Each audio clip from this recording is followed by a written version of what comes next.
అదే పర్వాలేదు, అదే నా ఐ కెన్ అండర్స్టాండ్.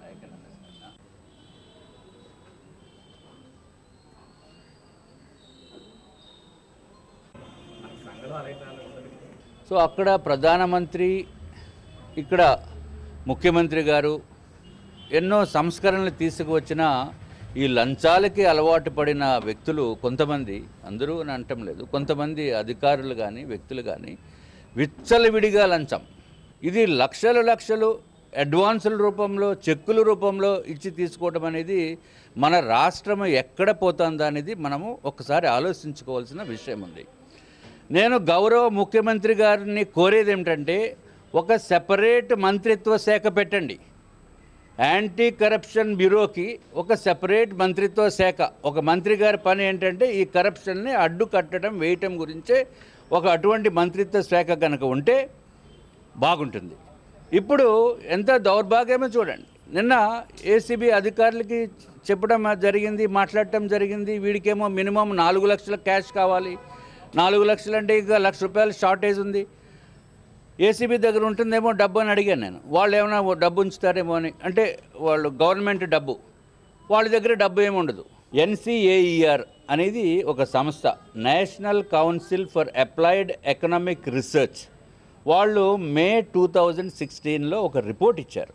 ఆ రిపోర్ట్ ప్రకారము ఈజ్ ఆఫ్ డూయింగ్ బిజినెస్ అని దాని మీద ఒక రిపోర్టు పబ్లిష్ చేస్తే ఆంధ్ర రాష్ట్రము కరప్షన్లో నెంబర్ 1 స్థానంలో ఉంది. ఆంధ్ర రాష్ట్రం కరప్షన్లో నెంబర్ 1. ఏమండి ఇది? What is this non sense? Wear the state is going on? చాలా దారుణము. అసలు మీకు మనకంతా ఓపెనే కదా. ఇప్పుడు మనకి గౌరవ ముఖ్యమంత్రి గారు వారి స్థలము కూడా ఏదైనా అమ్మాలన్నా కొనుక్కోవాలన్నా ముఖ్యమంత్రి గారు కూడా డబ్బులు కడితేనే కానీ, లంచం ఇస్తేనే కానీ పని అవ్వదు ఈ రాష్ట్రంలో. నేనేమి మొహమాటం కాదు. ముఖ్యమంత్రి గారిని కూడా డబ్బులు అడిగే దమ్ము ధైర్యము కూడా ఈ సబ్ రిజిస్ట్రార్ ఆఫీసుల్లో ఫిక్స్డ్ రేట్లు. సో అసలు మనం ఇది ఇట్లాగా ఊరుకుంటే అసలు ఎప్పుడు మనము ఎంత రాష్ట్రము ఏ విధంగా అభివృద్ధి చెందుతుంది? లంచగొండిలో బ్రహ్మాండంగా అభివృద్ధి చెందుతుంది, దాంట్లో డౌట్ లేదు. ప్రజలు ఈజ్ ఆఫ్ డూయింగ్ బిజినెస్లో డబ్బు లంచగొండితనం లేనప్పుడే మనకి స్మార్ట్ సిటీగా ఒక మంచి పేరు వస్తుంది, లేకపోతే స్మార్ట్ డిస్ట్రిక్ట్, స్మార్ట్ ఆంధ్రప్రదేశ్ గాన.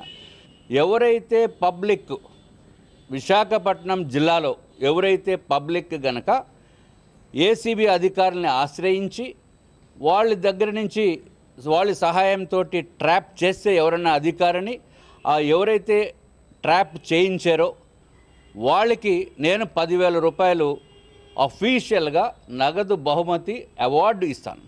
ఇచ్చి గౌరవ ప్రధానమంత్రి గారు నరేంద్ర మోడీ గారు ఎప్పుడో వస్తే అప్పుడు వారితోటి ఒక ఫోటో తీసి వాళ్ళకి ఒక ఫోటో ఇస్తాను. ఇలాగ 100 మందికి నేను ఇస్తాను. ఇప్పుడు లంచం తీసుకునే వాళ్ళని నా దృష్టికి వస్తే వదిలే సమస్య లేదు.